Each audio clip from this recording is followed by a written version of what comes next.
Oke, Assalamualaikum warahmatullahi wabarakatuh, teman-teman semua, rekan-rekan semua. Berjumpa lagi dengan saya di channel Belajar Teknologi Zaman Now. Kali ini saya akan share ke teman-teman semua bagaimana cara dengan modal 3.000-an kita bisa memperbaiki AC. Jadi AC kembali dingin. Oke, ini adalah pengalaman pribadi saya, teman-teman. Jadi saya kemarin 2 bulan yang lalu mengganti alat di AC ini. Jadi dengan modal 3.000 AC menjadi dingin. Oke, untuk selanjutnya ikuti terus ya teman-teman. Teman-teman akan mungkin bisa mencoba sendiri di rumah jika AC-nya mengalami problem tidak dingin. Jadi yang sebelumnya saya ucapkan ke rekan-rekan semua yang telah mendukung channel kami, yang sudah subscribe ke channel kami, saya ucapkan terima kasih. Semoga teman-teman dalam keadaan sehat semua dan sukses selalu.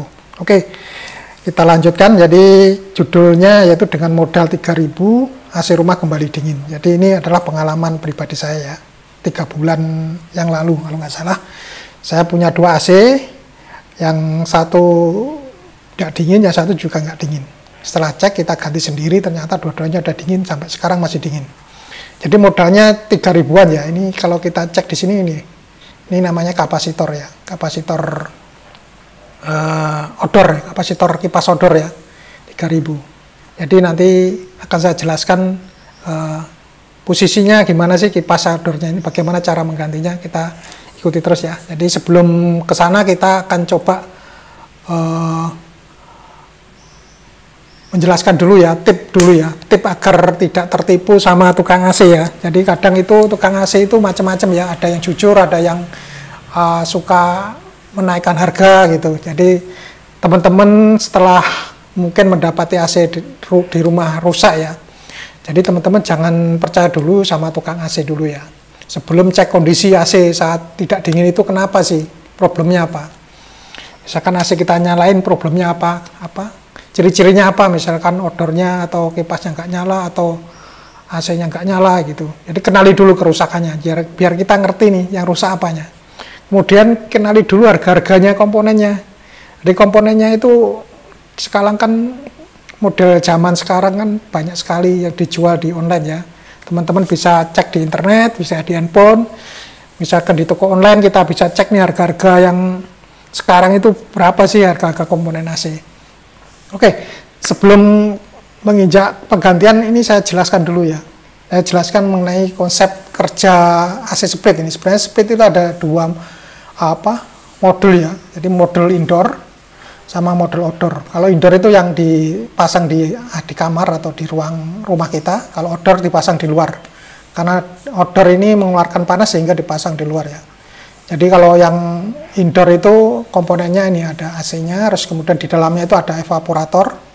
Evaporator itu yang seperti sirip itu, yang seperti kasak-kasak itu, kecil-kecil itu pipa, harus ada kasak-kasaknya. Itu evaporator yang mengeluarkan dingin ya. Kemudian ada termostat, itu untuk mengukur suhunya. Ada kipas, kipasnya itu untuk mengipas sininya, udara dinginnya ke kamar ya, atau ke ruangan kita. Kemudian komponen yang paling penting di AC itu sebenarnya ini, kompresor yang membuat dingin ini adalah kompresor ini. Jadi kompresor itu ada di outdoor ya, gabung sama yang di dalamnya sini, di dalamnya kondensor ini. Jadi ada kompresor. Ini kompresor ini mempunyai sifat yaitu mengkompres itu menekan udara sampai tekanan tertentu ya. Jadi udara bisa sampai tertekan tertentu. Kemudian di dalam ini ada pipa ya, pipa-pipa itu pipa untuk AC-nya ya. Di dalam pipa itu ada cairan freon ya. Nanti freon ini kalau ketekan sama kompresor ini, dia akan menyerap panas sehingga mengeluarkan panas. Panas itu dikeluarkan sama kondensor ini, dikipas sama ini, kapas kondensor ini sebenarnya keluar. Terus kemudian karena mengeluarkan panas dia akan menyerap udara dingin. Udara dingin nanti disalurkan ke evaporator dan dihembuskan ke sini. Jadi komponen yang paling penting ini. Sama pipa-pipa ini jangan sampai bocor. Ini kalau bocor ini freonnya bocor tidak dingin lagi. Yang terpenting yaitu kompresor ini. Oke, itu tadi penjelasan singkat ya teman-teman, biar biar ada wawasan mengenai cara kerja AC ya. Terus untuk yang indoornya itu memang itu bagiannya tukang AC ya, kadang kita juga kurang paham cara ininya, prinsip kerjanya. Itu yang lebih paham tukang AC-nya ya, kadang untuk mengecek indoornya. Cuma kali ini saya akan menjelaskan mengenai outdoornya ya. Kita kemarin itu kita oprek adalah yang di outdoor, lebih simpel jadi karena kita menebaknya itu ada komponen yang rusak di outdoor, yaitu yang terutama yang kapasitor ya. Karena kapasitor itu sering rusak ya, ada jangka waktunya. Jadi biasanya teman-teman yang sudah punya AC berjalan 3 tahun atau 5 tahun itu kapasitornya harus diganti. Kadang lupa, kapasitor ini penting harus diganti ya, ada umurnya. Jadi untuk rangkaiannya seperti ini ya. Jadi ini ada di dalam outdoornya itu ada kipasnya, terus di dalam kipas itu ada ini di paralel sama kapasitor ini. Kapasitor sini tujuannya untuk biar kipas itu lebih kencang jalannya. Dalam kipas ada fuse-nya, ada sekringnya. Kemudian untuk di dalamnya juga ada kompresor nih. Kompresor juga ada kapasitor nih, kapasitor kompresor. Fungsi dari kapasitor kompresor ini adalah untuk men-trigger biar running ya kompresornya. Ini kalau kapasitor rusak ini tidak jalan ini. Kompresornya tidak jalan. Di sini juga ada alat namanya overload proteksi. Ini jika ada yang bebannya overload di kompresor ini akan kayak sekring ya, memutus arus itu, kayak relay. Itu adalah rangkaian dalam outdoor ya, biar teman-teman tahu nih. Kemudian kita cek kondisi AC yang tidak dingin itu seperti apa. Ini kita cek bahwa ini ya, ini adalah kondisi apabila kapasitor kipas outdoor rusak. Jadi kita harus cek nih, setelah kita nyalakan AC-nya, taruh posisi on ya, dinginnya maksimum, dinginnya misalkan 16 gitu ya, maksimum kecil ya. Jadi misalkan freon barusan kita isi ini, tapi kok beberapa bulan kok tidak dingin lagi, kita cek aja, kita nyalain AC-nya, kita cek di outdoornya. Jadi kita lihat di outdoornya, apakah kipas outdoornya nyala atau enggak, atau berputar atau mati. Kalau berputarnya tidak normal atau pelan atau mati, itu dipastikan bahwa yang rusak ini adalah kapasitor kipasnya. Ini bentuknya seperti ini. Untuk cek kompresornya, kita cek kompresornya, kita cek atau kita pegang itu dia ada getarannya, itu berarti nyala, berarti normal itu kapasitor kompresornya. Untuk pastikan bahwa kipasnya kalau tidak nyala itu pastikan ininya rusak ya, ini kapasitornya. Harganya di pasaran cuma 3 ribuan ya. Teman-teman bisa beli di toko online. Oke, bagaimana kalau ngecek kompresor, kapasitor kompresornya rusak? Jadi teman-teman tinggal cek aja. Ini jika kita ngisi freon lama tidak dingin, terus kita cek kipas outdoornya berputar kenceng, tapi kita cek kompresornya tidak jalan atau tidak ada jalan normal, tidak nyala. Ini dipastikan bahwa kemungkinan besar kapasitornya kompresor rusak. Ini modelnya seperti ini ya teman-teman ya. Modelnya seperti ini, harganya bervariasi, bisa 21.000 sampai 50.000, ada yang mahal juga ya. Teman-teman cari yang murah aja.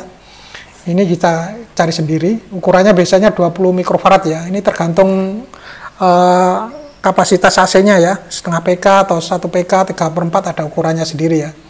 Ini teman-teman tinggal cabut aja yang rusak, kita lihat ukurannya berapa, kita ganti, kita belikan di online. Kalau dua-dua rusak, misalkan kipasnya tidak nyala, kemudian kompresornya juga tidak nyala, pastikan dua-duanya diganti ya. Jadi teman-teman ganti aja, spekulasi ini sangat murah, harganya cuma 3.000 sama 21.000, ini murah juga. Kalau teman-teman mungkin manggil tukang AC, bisa-bisa AC-nya kadang tidak jujur juga, kadang harganya dimahalin gitu. Kadang ngomong aja kapasitornya rusak atau freonnya rusak, padahal yang rusak cuma kapasitornya, kapasitor kipas misalkan. Jadi kemarin kita itu AC saya itu hampir dibeli sama tukang AC karena tidak nyala. Ternyata setelah saya ganti ganti kapasitornya udah nyala normal. Jadi itu adalah trik-trik yang harus kita tahu ya, biar tidak dibohongi sama tukang AC. Oke, alat yang dibutuhkan untuk mengganti kapasitor outdoor itu tangga ya, teman-teman harus punya tangga karena letaknya outdoor itu tinggi pasti ya. Jadi kita butuh tangga, terus kemudian kaos tangan agar aman ya, tidak kesetrum. Kadang kapasitor-kapasitor itu masih menyimpan arus sehingga kita harus amannya pakai sarung tangan ya. Kita butuh obeng, kemudian tang, kemudian avometer bila diperlukan. Itu adalah alat yang kita butuhkan untuk mengganti. Ini adalah penampakan, jadi kita kemarin sudah sempat dokumentasi. Ini kita cek, ini adalah yang ke indoor, jadi ini ada kapasitor ini letaknya, kapasitor kipas, ini kapasitor kompresor. Jadi teman-teman nggak usah repot, ganti aja, ini dicopot, ini copotan ya, kita beli.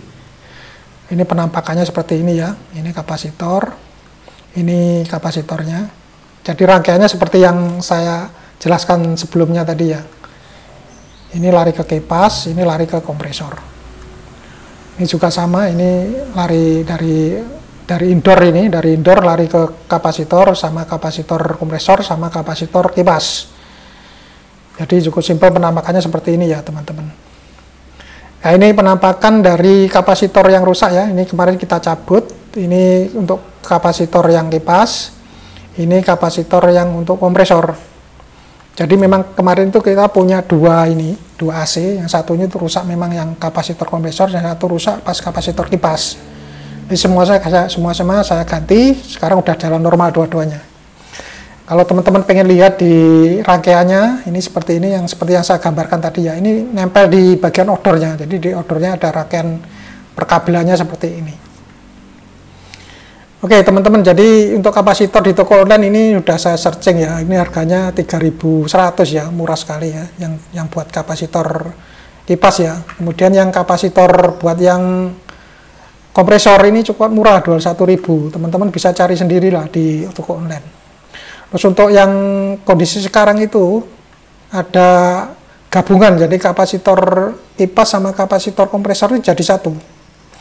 Kapasitor kompresor sama kapasitor kompresi jadi satu ya. Jadi ini digabung ya.